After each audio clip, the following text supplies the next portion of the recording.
Hello everyone, I'm your host Daniel Litwin, the voice of B2B, and you're watching MarketScale's live Retail Industry Roundtable. Thank you so much for joining us. We really appreciate you watching along for our first Retail Roundtable. So with every roundtable we're going to be doing, our plan is to bring on a varied panel of experts and thought leaders to give their hottest, their coldest, and most insightful takes on a select retail topic.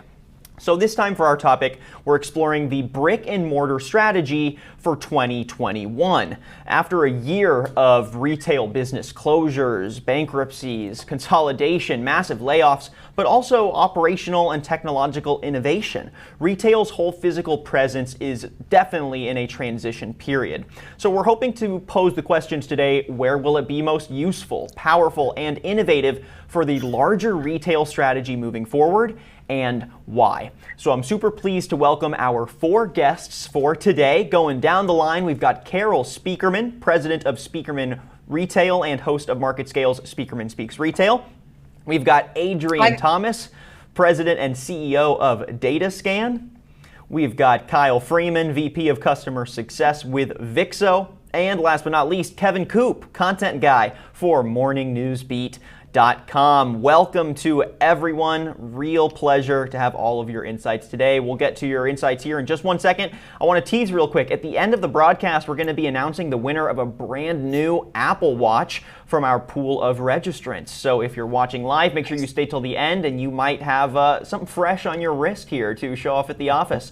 So all right, team, let's get into it. Again, we've got Carol, Adrian, Kyle, and Kevin joining us. I want to open up our roundtable today with a simple question, just to get everyone's take and get a feel for where everyone is at with this. So I want a quick answer here, and then feel free to debate amongst yourselves based on how you answer. Here's the main question. Is the brick and mortar retail space going to be more essential or less essential to retailers going into 2021? Let's hear it. Jump in. Who wants to bite first? Compared to what? Compared to, I would say, the previous year, right? So we saw a lot of trends before COVID hit that were already evolving the brick and mortar landscape, right? A lot of experience-led things, a lot of e-commerce integrations, and we'll get more into that. But with all of that in mind, then obviously the COVID shift, what are your thoughts? You think it's going to be still an emphasis in the strategy moving into 2021, or has COVID permanently shifted us away from caring about brick and mortar at all? I know it's a bit dramatic, but. Well, I'll say that stores are not going to be important. They're going to be critical, and especially critical to retailers' digital strategies. Yeah, I would agree. I think they're going to be reimagined, and we'll probably get into some of that discussion later on. But it may not be the same use of the space. It'll be a different use of the space. They're absolutely critical to the retail supply chain. Yeah, I definitely think that the strategy for stores will be much different. So whether it's right sizing of store fleets, probably going to happen, but square footage reduction, shared spaces, co-ops, things like that could also, as well as increasing distribution points for buy online, pick up in store, which I think we're going to talk about a little bit later. But I agree. I think that's even more essential. Yep, absolutely. All right. Well, okay. I'm willing to be the skunk at the garden party. Here we go. But in this case, specifically because you referenced 2021, because I don't think we have any idea. I think that there's a lot of variables, one of which is the variance, right? So we have no idea how 2021 is going to play out. I mean, there's been all these variants. We have no idea how the nation's disease state is going to go forward. We don't really know when stores and restaurants and things like that are going to start to reopen. We could go through a period of time where, in fact, stores get closed down again, and we have a whole other series of bankruptcies, and we have a whole other series of chains closing down. So I don't think we have any clue whether or not physical stores are going to be more essential in this year or not. That said, I hope all of what you guys said is true. I am just not persuaded because I just think Bob Murphy, the old play-by-play guy for the New York Mets used to say when the Mets were facing, a bad time, which was frequently, that they were facing 9 miles of bad road, and I think we have at least 9 miles of bad road ahead of us. Yeah, But Kevin, I think stores are already essential, though. I mean, it's they're not in total lockdown, and retailers are already look at what retailers like Walmart being really aggressive in terms of turning their stores into digital assets and no longer looking at them as liabilities. So that train's already left the station, and I certainly don't see it going backward.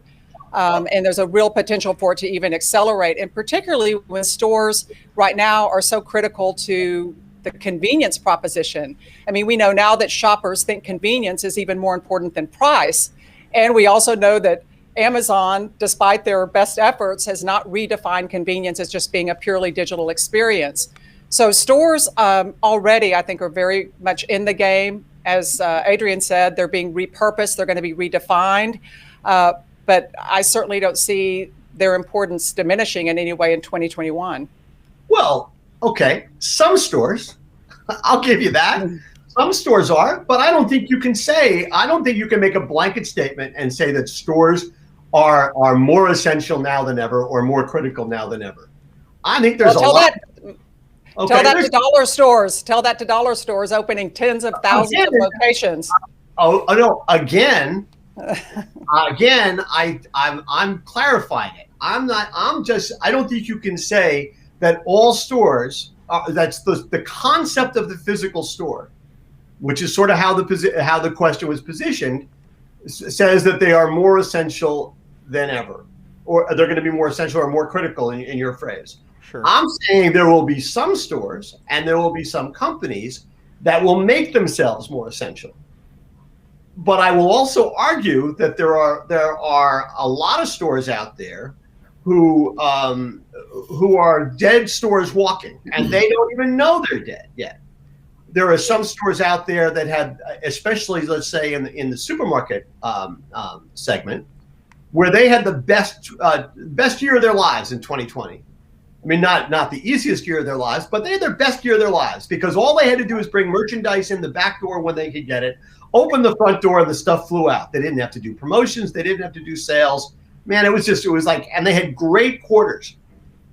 They think they're like the guy who wakes up on third base and thinks he hit a triple, right? And he didn't.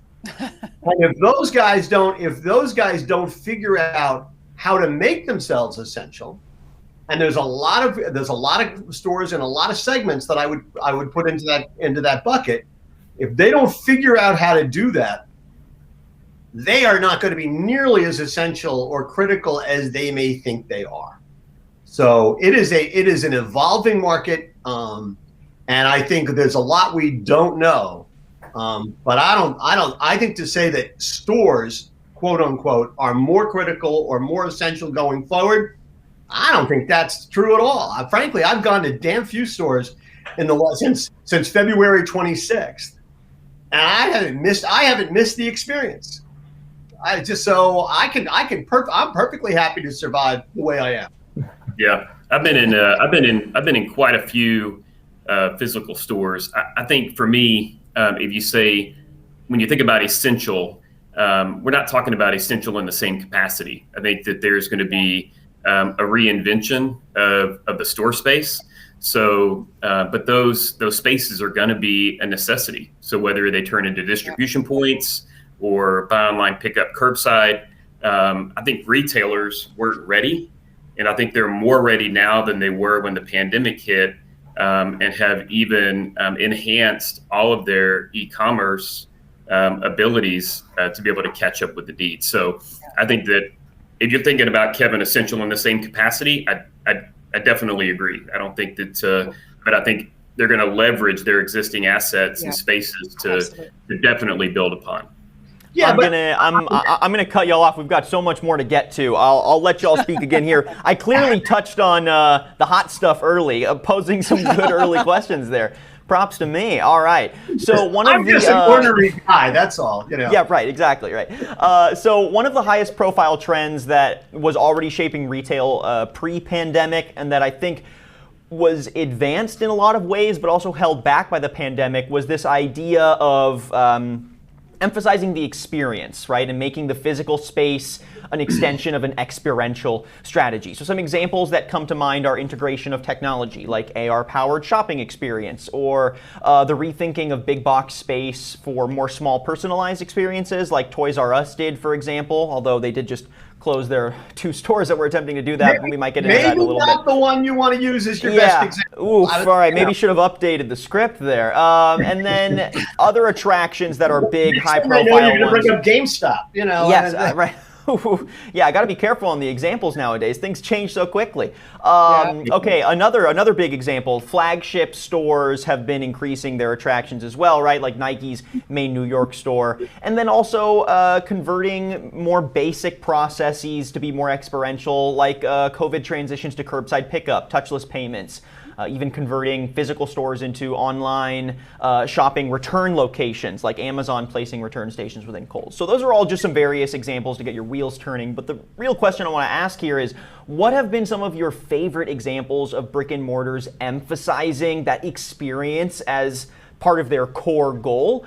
And how have you seen that shift because of COVID, for the better or potentially for the worse? Well, I think I'm going to agree with Kevin on this one. I go back to the first question. I don't see tremendous experiential changes happening in the bulk of retail in 2021. And what I mean by that is I don't see the level of investment that retailers are going to be willing to make in that pure experiential sort of focus for 2021, because we're all still going to be wearing masks, as Kevin was saying. There's going to be reluctance to go back to physical brick and mortar through at least the summer. So I don't know that there's going to be a significant shift in experiential if you're going to put, fitness studios or, Prosecco bars or jazz bands or whatever you're going to do in terms of trying to attract people into the stores. I'm not sure that's going to happen, certainly in the first half of 2021. There's going to be other things that retailers will invest their capital in, I believe. I see retailers, though, making tremendous investments right now in anticipation of potential pent-up demand going into third and fourth quarter of next year. Kevin's right. You can't predict everything, but you also can't sit on your hands, because you don't know, for fear of the unknown. So I do see the investments happening now. Now is the time to work out the bugs for a lot of these experiments. And I think that, augmented reality, artificial intelligence, virtual reality, those are really going to take hold in brick and mortar going into next year. And, you look at retailers too, like Restoration Hardware, or they like to be called RH now. But talk about zigging while everyone else is zagging. They're opening these massive, spare no expense, lavish flagships. Their sales are up 25% this year, which is pretty impressive, or year to year, which is pretty impressive given the climate. Yes, they're in a good category, home furnishings, and which has done really well, but super high-end, expensive products, flagship experience, wine bars, restaurants in these locations.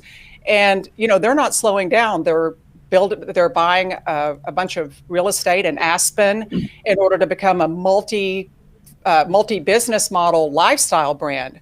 So to me, that's one of many examples of retailers having extreme confidence in boldly experimenting in anticipation of better times to come in 2021.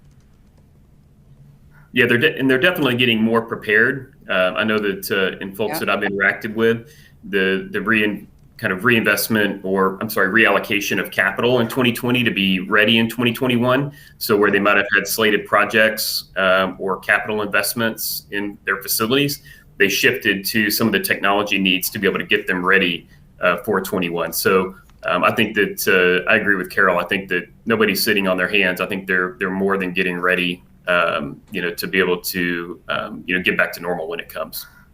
Yeah. Adrian, I'm curious your thoughts on this. Do you think that what encompasses experiential retail will look the same, especially as retailers also focus on creating a seamless omnichannel experience that makes the digital experience just as unique and enjoyable? Basically, will the vision of how can we focus our experience as part of the core goal of what we're doing change from having to be so focused on just the brick and mortar and be more of an omni-channel? How can we make everything feel personalized or experiential? Thoughts there? I think that's for me. That's depends on the vertical channel that you're in. So grocery, for instance, I think they were caught napping with the sort of growth of curbside and the growth of delivery.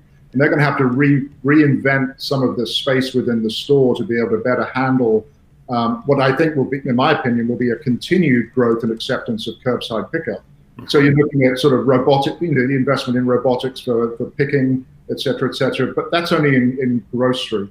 I think in specialty retail and apparel, then yes, omni-channel probably saw a dramatic shift pre-COVID from, buy online, ship to your home to buy online, pick up in store. And I think, there's a clear economic driver to that, is it's expensive with all of this shipping. And I think that will continue. Retailers will want to drive traffic through their stores. They want to use them as distribution points as well. And I think the challenge, the later challenge, and I don't know if you've studied some of the numbers on this, is how do they handle the tremendous volume of returns that is created by this, the omni-channel sort of tsunami that we're experiencing? And that's a big challenge that I'm not sure retail's cracked yet. Yeah. Kyle, I'm actually curious your thoughts on that. Since Vixo focuses so much on proper facilities management and making sure that the brick and mortar space is adapting to all of these shifting needs, how have you seen some of the folks that you work with take on that logistics and operational challenge of dealing with e-commerce in a brick and mortar environment? Yeah, so we've definitely seen an increase in buy online, pick up in store stations. So as Adrian was mentioning, that's definitely going to, some retailers are behind, some of them were probably testing the waters a little bit, and some were ready, but we're definitely seeing investments there, as well as in the just the health and safety space.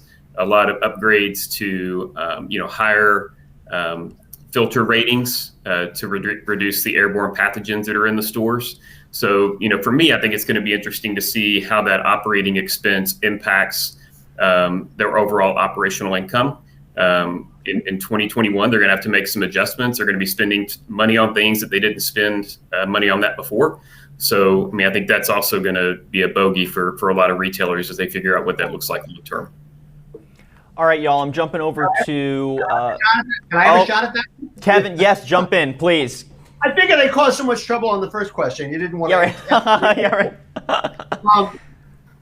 Listen, I think that the interesting thing, and especially in the grocery space, which is what I write mostly about, is they had an interesting 2020 in the sense that a lot of them innovated during 2020 because they had to. And they never thought about it as innovation. They thought about it as survival. So companies that were not doing things like click and collect, companies that were not doing things like delivery, focused on those things. And I think the smart ones learned that that innovation doesn't have to be a major, thing where you have a committee and they have 6 months to come back with a plan and then you vote and, that they just had to do stuff. And I think if they learn that lesson, that's a good thing. But when you talk about experiential, to me, the store that I keep holding up as an example of one that just absolutely killed it during the pandemic and continues to, is a supermarket in Connecticut. They have a couple in New York, called Stu Leonard's. And the great thing about Stu Leonard's is, first of all, it was always an experiential experience. It always had a directed traffic flow, so they didn't even have to put arrows on the floor like a lot of supermarkets. That was always experiential, and mostly because they had the entertainment they were able to continue to do. They couldn't do sampling because that you couldn't do that. But they did it in such a way that they only have like 1,200 SKUs. The average supermarket has 40,000. So by narrowing down their supply chain and having direct relationships with their suppliers, they were actually able to be always in stock when a lot of their competitors were not, and therefore were really, really successful. But it was always an experience, and they lost as little of that as possible. And I think that, I think you're going to see other retailers do that. And, one company that comes to mind, not in the supermarket area. I mean, think about Nordstrom. To me, the most interesting thing that Nordstrom has done, and they started it before the pandemic, is the whole notion of the Nordstrom local. Where basically they create these small stores where you can try things on, you can have them altered, maybe you pick up stuff you ordered online. There are Nordstroms near me that are like mausoleums at this point, but Nordstrom local stores have the ability to deal with that situation. And that's a great example of what you guys were talking about before, rethinking what the relationship is with the shopper. Right. Agreed. And I'm just making one more, shame on me that I didn't jump on this when you gave me the softball there, Daniel, but one key thing for sort of true omni-channel success, depending on how it actually pans out for each individual retailer, will be inventory accuracy. They absolutely will have to have, much more frequent validation of their inventory quantities in the stores, not only to be able to handle foot traffic, but also to be able to handle, buy online, pick up in store, or buy online and ship from store. Mm-hmm. All right, team, I'm going to jump over to something else now. We've been talking a little bit about e-commerce already. I want to focus a little more clearly on the relationship between e-commerce and brick and mortar moving into 2021. So I'm going to lay out a lot of context for you to put into perspective how e-commerce has shifted in the last year. So the data is clear. Customers flock to online shopping in huge numbers, at least out of necessity during the pandemic. Some research out of eMarketer and Insider Intelligence shows e-commerce sales grew 20.2% in 2019 and then 27.6% in 2020. Yet they predict that in 2021 and over the next few years, while e-commerce will continue to grow, its pace will significantly slow down, with percent of change diminishing year over year. Now, if we look at that same trend globally, it's a different story. The ceiling is incredibly high in a lot of emerging economies, a lot of overexploited economies. Before COVID, many of these countries' large amount of or underbanked citizens, wide gaps in poverty, underdeveloped financial infrastructures meant e-commerce was slow to take hold. Mexico, for example, where fewer than half of adults have bank accounts and less than 5% of retails occurred online before the pandemic. When COVID hit, it pushed many businesses online, and we saw about 54% growth in web sales in Mexico. We've seen similar trends in major nations like Russia and India. So retail experts are kind of all over the place with whether this e-commerce growth will remain and how to strategize with it in the broader context of a retail strategy. So I'm curious y'all's thoughts. Maybe let's start with Carol here. What do you think these trends indicate about the role of e-commerce compared to brick and mortar in 2021's retail landscape? What sort of relationship and synergies should they be having? Well, bricks and clicks are inextricably linked. I mean, it's getting harder and harder to even have conversations about them separately.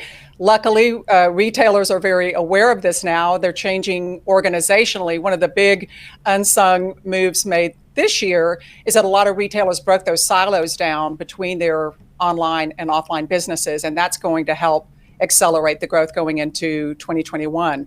But old habits die hard. I think there is going to be a little bit of a swing back to brick and mortar. There's going to be some pent-up demand there. But it's not just the fact that platforms like Walmart and Amazon have democratized online shopping for millions of shoppers and made it very easy for them to get into the digital space.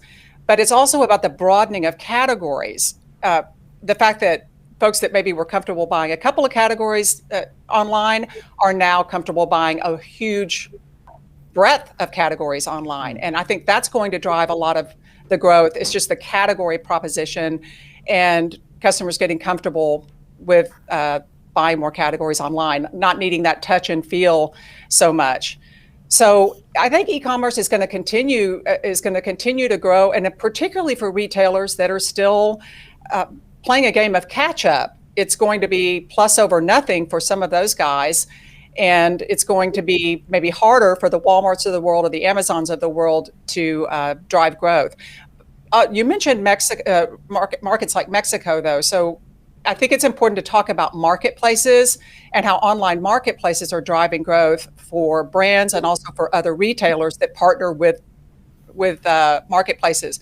So in places like Mexico, where it's been challenging for individual retailers perhaps to play that game of catch up in the digital space, you've got platforms like Mercado Libre that are taking advantage of that and becoming the default platform for a lot of those folks. So these highly developed global online marketplaces, Alibaba, Amazon, Mercado Libre, they present an opportunity for a lot of these brands and retailers to get into the digital space without having to build it themselves. It's a concept I talk about a lot, buy, build, or bridge. And all three strategies are going to be at work in order to make all of this happen. Thoughts from everyone else on that? Agree or disagree with Carol? Kevin, I know you've always got some thoughts. You're on. Kevin, you might be muted there. Anyone else have some thoughts real quick? No. No, not hearing you, good sir. No, yeah, all good. I think the only thing I'll say is I don't see them disjointed. So when we talk about the e-commerce trend and where that's going to go, as well as the physical space, I do think that the entire omnichannel experience is connected. So it's really important to talk about the behaviors that Carol had made mention that were driven in 2020 that we're going to see in 2021. I mean, you saw online sales in some organizations comp up quarter over quarter at 300% really, really early. And so I still think that they're going to use, I think it's connected, and I want to make sure that it's not, I don't believe it to be separated. Yeah. Yeah, especially if we link it back to the sort of omni-channel discussion we were having earlier. It's going to be, I think, a focused approach from all fronts. And I think any player that does have both a physical and digital presence to sacrifice one over the other, probably not the smartest move because there are usually ways for both of them to synergize, like y'all said, work together. So next thing I want to touch on real quick is direct-to-consumer stores. So COVID saw bankruptcies of major retailers like JCPenney and Neiman Marcus, and store closures for brands like Macy's and Nordstrom's, which on one hand I think points to how COVID accelerated the decline of the department store and the mall model. But on the other hand, pre-COVID, many DTC, direct-to-consumer stores, had been expanding their brick-and-mortar presence, like Warby Parker, for example. They have over 100 stores. Casper, the mattress company, they plan to open 200 stores across North America. This trend did slow down a bit due to COVID, but if we look at some recent news, actually, Warby Parker glasses store is still launching new stores in malls on top of that in areas like Connecticut and Maryland. So should we expect to still see direct-to-consumer stores expand into brick and mortar in 2021? Do you think there's value there in taking that digital native experience and expanding to an in-person one? What are your thoughts? Well, there's certainly a lot of real estate available.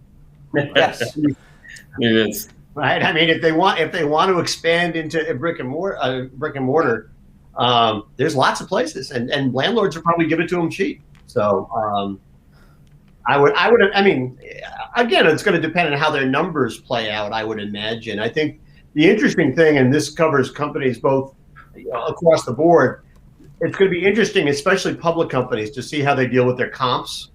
Because if you're a public company and you had a great 2020 and suddenly you're looking at those comps for 2021, there's going to be a lot of pressure from investors to keep your numbers up. And sometimes keeping your numbers up means bringing your investment down. So there's going to be a lot of companies trying to figure out how to navigate that particular problem. Yeah. I think direct-to-consumer brands are actually going to fill a lot of the gaps that are going to be created as some of these these more legacy players either pare down their fleets or close, shutter entirely. We haven't seen the full story on the attrition that's going to happen just yet. But it's interesting that the examples that are always trotted out, JCPenney, et cetera, are in those discretionary categories that have had such a hard time during COVID. So one of the big opportunities going into 2021 in brick and mortar, bricks and clicks, is going to be to reignite those discretionary categories. And the best place for that to happen still is in stores. So I think direct-to-consumer brands that focus on discretionary categories are well poised. And also, too, digitally native brands can be much more selective. Their model is to selectively open stores as a way of bringing extra value to their proposition. They're already rooted in the digital space. They have those user bases. They know so much more about their customers usually than a legacy brick and mortar player will know. So they come into the brick and mortar space, with a lot of advantages just going in from day one. And they don't need to open thousands of stores in order to be successful. But I do think that old model of opening a store as sort of a vanity project or even as just a laboratory, those days are over. Going forward, when you open a store, you're going to want it to be profitable. And we look at brands like Bose that have learned that the hard way. They opened, a few hundred stores. They put a couple hundred or so stores, put a stake in the ground in brick and mortar and said, hey, man, these stores are not profitable. And so they've retreated from that strategy. So we're going to see some of that migration, but direct-to-consumer brands are very well poised for expansion in brick and mortar, I think. Yeah, I think even if it's not on if they're not looking, to Kevin's point, if they're not looking for independent retail spaces, there's pop-up collaborations. They're going to look to curate, the experience for the customer inside of these spaces. So there's some examples out there of direct-to-consumer brands that are in larger retail environments, which benefit both brands. So I think you'll see a lot of creativeness with direct-to-consumer in 2021 and beyond. Yeah. Yeah, I think that the drivers that were, forcing these direct-to-consumer brands pre-COVID to think about a brick and mortar fleet, they haven't changed. And I think, we're now a year further on, and you mentioned Warby Parker. Warby Parker now has a national brand that people are fully aware of. They do, national TV ads, et cetera, et cetera. So the brand awareness is pretty high, I would expect, which would help support the opening of stores, of brick and mortar stores, to support the sort of distribution of their product into the marketplace. I'm sorry. Go ahead. No, you go. Yeah. Well, I was just going to, dovetailing off of what Adrian said, I think the brand equity or the brand awareness is very important here, because I always say the big question to answer is, am I really a brand? And to honestly answer it, am I really a brand, or am I just a place that has brands? And I think some of these examples that we've been talking about, JCPenney, Macy's, whatever, at one point they may have been a brand, a destination, but they turned into places that have brands. And that ties into the Warby Parker story, because brands like Warby Parker are ubiquitous now. They're opening their own stores, they have wholesale relationships, they're doing strategic partnerships. So brands now have a lot of options, and they have permission to be in lots of places. And that brand ubiquity, by default, weakens the position of retailers that are just places that have brands, because everybody else has them. And those brands more than likely are starting to open their own stores or have some sort of direct-to-consumer connection. So I think needs to be some soul searching with direct-to-consumer brands that are thinking of opening brick and mortar, but also with legacy players, whether they really are a brand and a destination, or, like I said, just a place that has brands. I was going to say, don't you think that in the case of both the direct-to-consumer companies as well as you were talking about all the companies that have declared bankruptcy or closed stores or whatever, that the ones that are in trouble now are the ones that were in trouble before? I mean, I'm going to use the word, their business model was sort of corrupted, and I don't mean that in the legal sense, going into the pandemic. I mean, JCPenney and Sears and companies like that, they got problems, but it has nothing to do with the pandemic. Mm-hmm. And there are probably a bunch of direct-to-consumer places out there that had a solid brand identity, had a solid value proposition, and a solid business model. And they can it seems to me that they can make their decisions and build on what's a solid foundation. But there are an awful lot of companies out there, both legacy companies and new companies and digital brands and, the whole shooting match, that they're really not built on a solid foundation. So they're going to get in trouble. And I'm going to get a press release and say, well, it's because of the pandemic, which is nonsense. All right, y'all, I'm going to pivot here real quick. We've actually got some questions from the comments real quick that I want to pose to the group. We've got a lot of content to get through still, so I'm going to try to keep it to one response per each of these questions. We'll start with John Maris from DFW. He asks, do you guys feel like the e-commerce bump we saw from COVID last year is going to continue into 2021, or will things normalize this year? We kind of touched on this a little bit earlier, but if y'all had to summarize that into one final take, what would you say? I'll say yes, but it depends on how you define normal. Love that. That's a good answer there. All right, next up we've got Mike Weiser from Dallas. He said the following, so would love y'all's thoughts on this. I expect a spike of in-store shopping due to pent-up demand, as Carol said, but it should level off at some point to pre-COVID levels. E-commerce is great and here to stay for sure, but increasing in-store traffic equals increasing impulse sales, and retailers understand that, I think. Do y'all agree or disagree with Mike?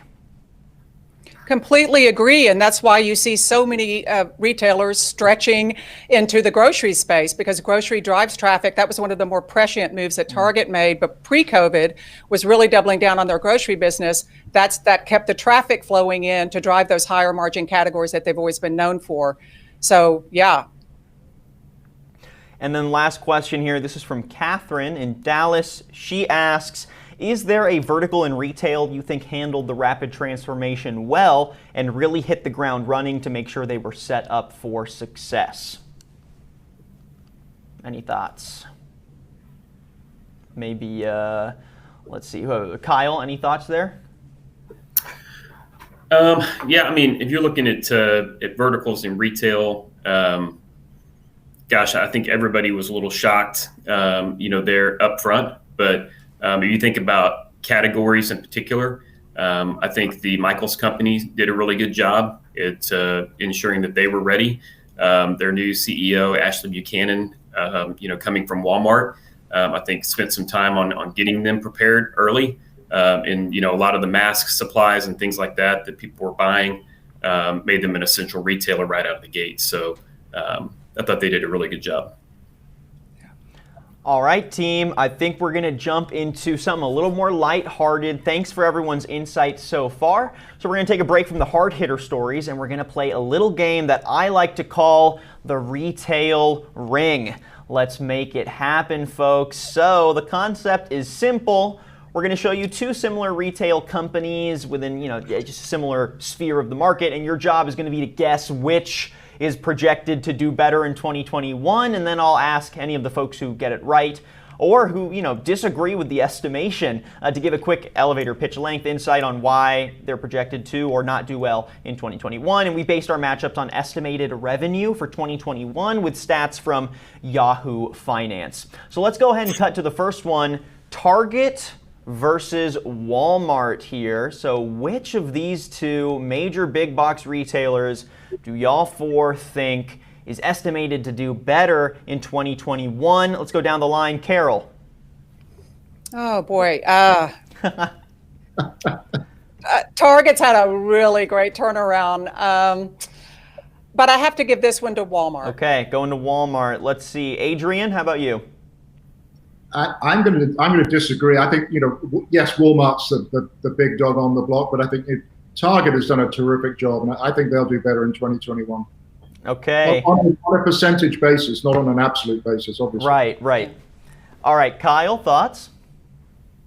Yeah, I agree with Adrian. I think that if you're thinking on a percentage basis in performance and growth, I would say Target. Okay, Kevin, you're the final one. You know how I feel about this. I know. I hate projections because I don't think they're worth all that much at this point. I think they're both going to do great. I think the losers are going to be anybody competing with them. Okay, well, you both have a honestly, I don't get the car, by the way. I'm pretty sure. Yeah, right. Sorry. and the winners are here. Adrian and Kyle, you both got it right. Target has a 44.3% estimated growth for 2021. Walmart right now is at 13.4%. So both are estimated to grow. But to Kevin's point, it is a little hard to estimate exactly how they're going to do. For the folks that said Target, what is it about their strategy that you think sets them up a little better for growth than Walmart? Is it that they are expanding into markets Walmart maybe has already expanded to? Are they doing anything particularly fresh with their COVID response or their branding or marketing that's given them a boost? Adrian, thoughts from you? I think Target is doing a great job with its branding, and I think they're also looking at the way they use their store footprint in a better way than Walmart does, and I think we're also going to see some smaller Target stores that going to be moving down into the sort of the neighborhood size the same way, similarly a little bit like Walmart has done, but I just think it's going to drive more traffic through their stores overall.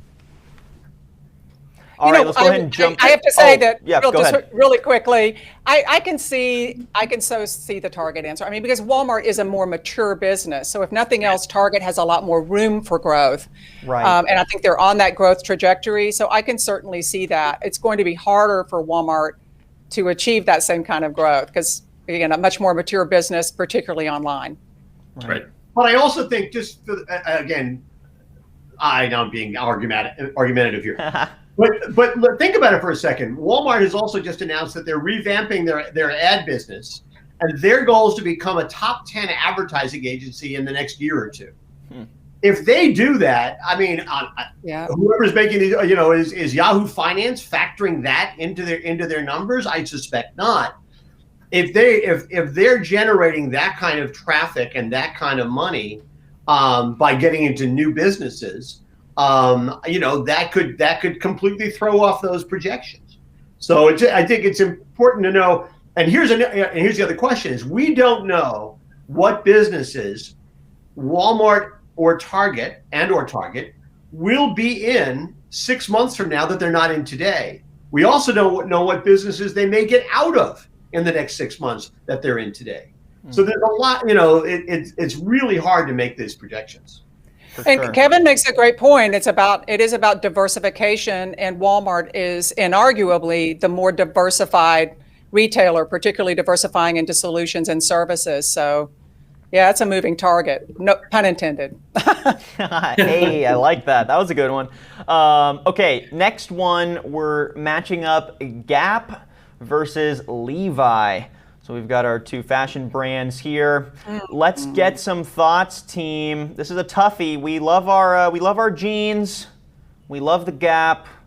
Which one is going to hold out into 2021? Let's start backwards now. Kevin, you get to lead. What are your thoughts?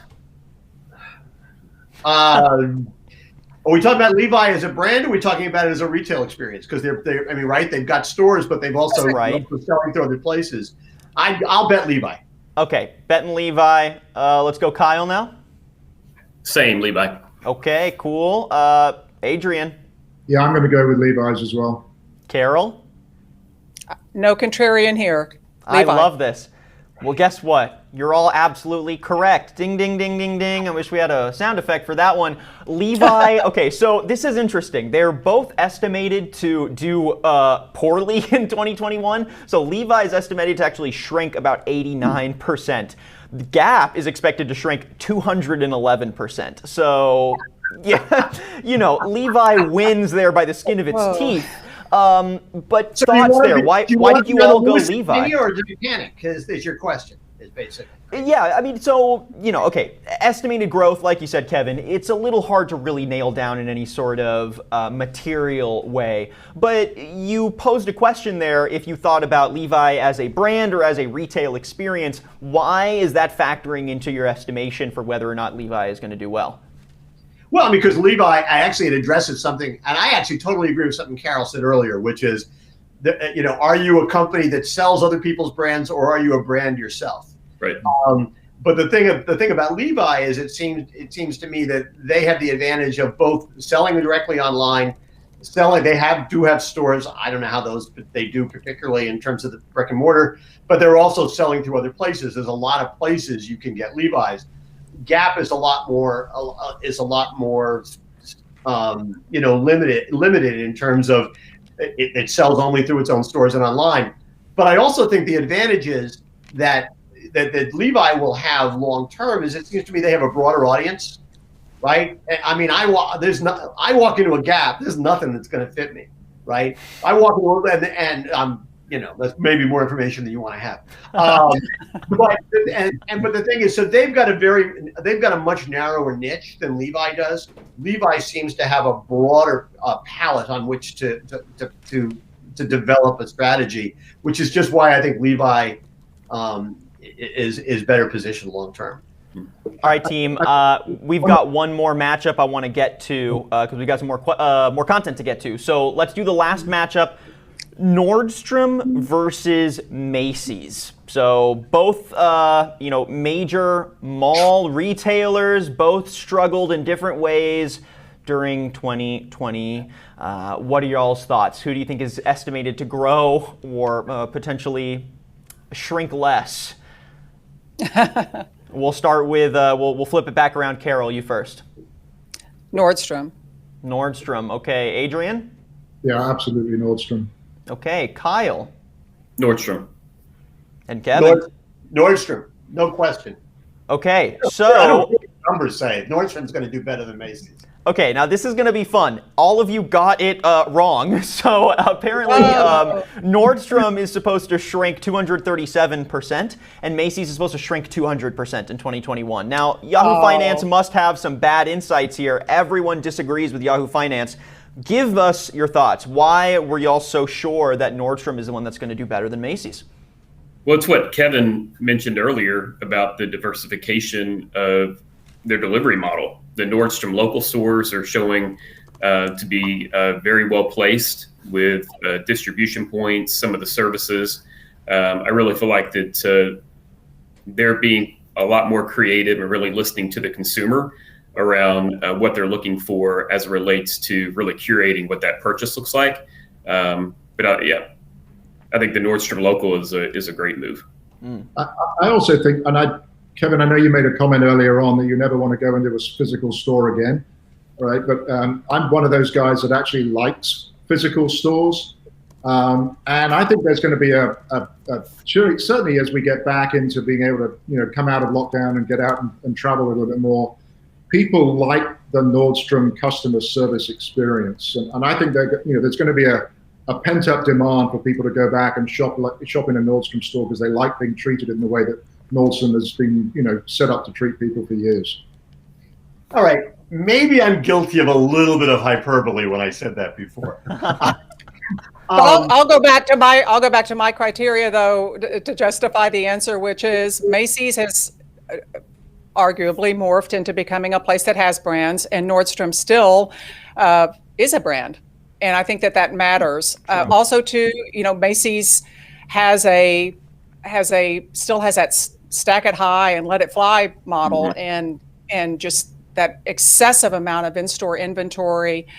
And the ubiquity of the brands that it sells, I think, are trouble signs. The numbers that you quoted, I mean, they're pretty close. I mean, in terms of, they're both losses, and they're pretty close. So I think it's at the end of the day, it really is anyone's guess. But sure. I would give the edge to Nordstrom. I'm with Carol on this one. I mean, what exactly is Macy's value proposition? Somebody explain it to me. Let's put it this way: if you pose the question this way, which of the two companies do you think has a shot at being out of business by the end of the year, Macy's or Nordstrom? I'm going to bet we would all say Macy's. Well, we're going to have to do a follow-up by the end of the year to see if that estimation comes through. Folks, that's it for the Retail Ring. Congrats on your wins, and on your losses, we'll take them and do a little better next time. All right, let's jump into our final section, which we like to call In the News. Basically, I've got some more specific points that I want to toss your way. Basically, stories from within the broader landscape of reporting that really highlight some shifts in different industry trends. So let's start with this one. I'm curious y'all's thoughts on the retail workforce and how it fits into the future of the brick and mortar space. So though companies obviously took a hit, the workers may have felt the more precarious situation. So for some context, over the summer from the U.S. Bureau of Labor Statistics, We saw reporting that showed initial wave of unemployment put 1.9 million store-based retailers out of work, and analysts point to a permanent shrinking of said retail force. On top of that, the Washington Post released a major report that showed beyond just retail, more than half of the 50 most valuable companies in the U.S. turned a profit in 2020, while at the same time, those companies laid off thousands of workers, and that included a few retail companies like Walmart, Nike, and Warren Buffett's Berkshire Hathaway, which owns retailer Nebraska Furniture Mart. So if the brick and mortar continues to push towards being the experience arm of the retail strategy, do you think there's going to be more of an expectation for a precarious workforce to deliver that unforgettable in-store experience? And if so, how do you justify that to the workforce and create that buy-in from associates? If we just saw such a major downturn and a bleak outlook for that workforce, how do we then expect them to come back strong and deliver on what we see as the next phase of retail? Thoughts there? Well, that's a really big question, and the role of technology can't be underestimated here too, because going into 2021 and beyond, the skill level for some of these store associates is going to have to be raised as well, because they're going to be working with a lot of technology. So going forward, it's going to be a question of sort of balancing that art and science piece of it. The good news is, there are a lot of younger generation folks who are interested in retail, and retail is still a very good career. But the bad news is that retailers are competing with, as retailers become technology platforms, they're competing with other technology platforms for talent. So this larger conversation of the talent wars and where that talent goes in the retail space, as broad as retail has become, I think is going to be the bigger challenge. And what do you think the workforce can expect as retailers have adapted to the pandemic with leaner workforces? Do you think we're going to see more roles treated as seasonal? Is it going to be a continued leaner workforce? Do you think we're going to see a return of any of those brick and mortar roles, or will they adjust and shift? Thoughts there? I think there were a lot of retailers who were talking to their hats, and I'm being polite about it, when they kept talking about their workers being essential. Some treated them that way. For some it was, but it was just lip service. But the problem is not just a pandemic problem. You've got a lot of retailers where they've got a customer service model, but their senior executives are rewarded based on how low they can drive their labor factor, and so there's a mismatch there. It doesn't work. And so the problem is, as long as retailers and especially senior executives are being rewarded based on how few people they can have in the store, as opposed to what the level of customer services that they're offering, it just doesn't. It's going to continue to create problems, and I think it's going to be the same thing going forward. And I think there are a lot of employees out there who justifiably, feel like, as being called essential was just a turn of the phrase to get them to come to work when they could get sick. Yeah, I don't think it's a one size fits all. I mean, it's going to be based on the organization's strategy. So if they're looking for to create that type of experience, we just mentioned Nordstrom, and Adrian had shared how great that experience is in a Nordstrom location. I do think that like the minimum wage kind of pending increase will put pressure also on retailers. So more to come there. So I think we could see a natural impact there based on if that goes through. But it's really based on the organizational strategy. If you're a discount retailer, with low margins, you're probably going to have just a cashier. But if you're a company that's looking to drive brand experience, build out e-com, BOPUS, and you need those folks in your stores, then I see those coming back.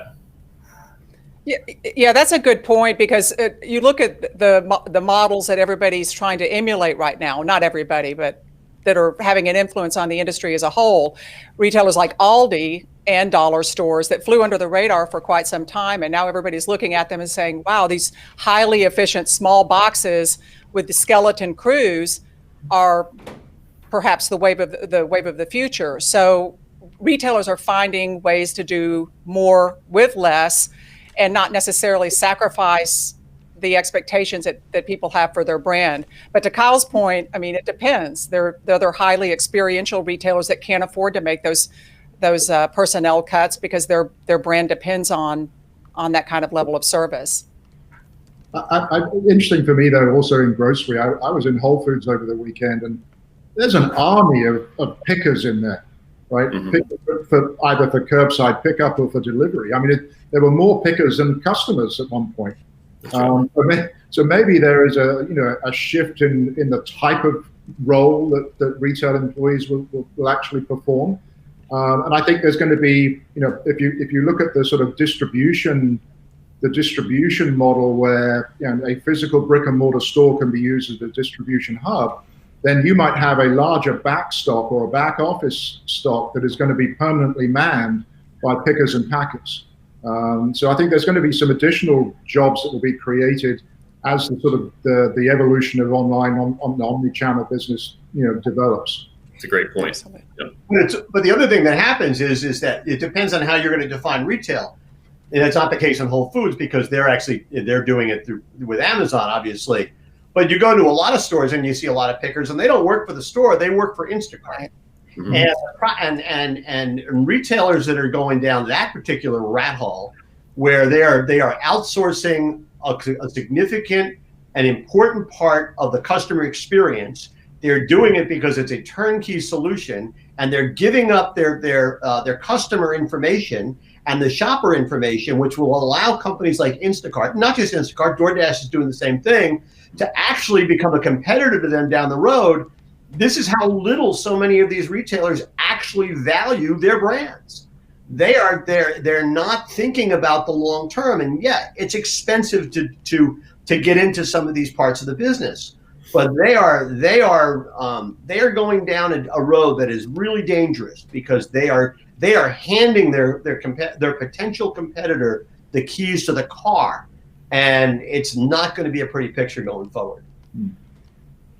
All right, y'all. Unfortunately, that does it. We've reached the end of our show. I had some more stuff to get to, but we're hitting up on the hour, so we're going to have to do a continuation of this one. I want to thank all of our guests. Thank you so much for joining us, giving us your insights. I'll thank you all individually here, but before we completely wrap, I promised that we would be announcing the winner of a new Apple Watch if you stuck around. So we're going to be doing this for all of our roundtables. So if you missed out this time, just make sure to tune into the next one. But our winner for the new Apple Watch is Nicole Mazzola. Nicole Mazzola, we will be sending you an email from MarketScale. Yeah, woo! So we can get your mailing info, and we'll ship you that, obviously as a gift and token of appreciation for watching along. So again, Nicole Mazzola, keep an eye out for an email from MarketScale. All right, thank you again to our 4 guests. We've been chatting with Carol Speakerman, president of Speakerman Retail and host of MarketScale's Speakerman Speaks Retail. We had Adrian Thomas, president and CEO of DataScan, Kyle Freeman, VP of Customer Success with Vixo, and Kevin Coop, content guy for Morning News Beat. I'll give you all an opportunity here to share how people can find out more about you and your company. So we'll start with Carol. If folks want to get in touch with you, find some more Carol content, how can they do so? SpeakermanRetail.com, Carol at SpeakermanRetail.com, and on Twitter at RetailExpert, XPERT. Love it. All right, Adrian, if folks want to find out more about DataScan and some of the ways that you're innovating in the industry, how can they get in touch and learn more? Info@datascan.com, or if anybody is interested in contacting me directly, it's adrian.thomas@datascan.com. Fantastic. Thanks again, Adrian. Kyle Freeman, if folks want to learn more about Vixo, some of the ways that y'all are assisting in facilities management in the retail space, how can they do so? Sure. Our website is Vixo.com, or you can email me directly at kyle.freeman@Vixo.com. And last but not least, Kevin Coop, content guy for morningnewsbeat.com. Other than the given website, if folks want to find out more about you and some of your creative content, how can they do so? Well, morningnewsbeat.com, and it's in its 20th year. KevinCoop.com is where you can find out more about me, or you can reach me at kc@morningnewsbeat.com. Love it. Carol, Adrian, Kyle, and Kevin. I really appreciate it. Thank you all for your insights. This was a lot of fun. Looking forward to doing this again in the future. And for everyone watching, thank you for tuning in to MarketScale's live retail roundtable. We'll be back next week with a dive in to the quick service restaurant space. So you don't want to miss that. And then hospitality the week after. We've got content coming to you live. Till then, I'm Daniel Litwin, the voice of B2B, and we'll catch you next time live with MarketScale.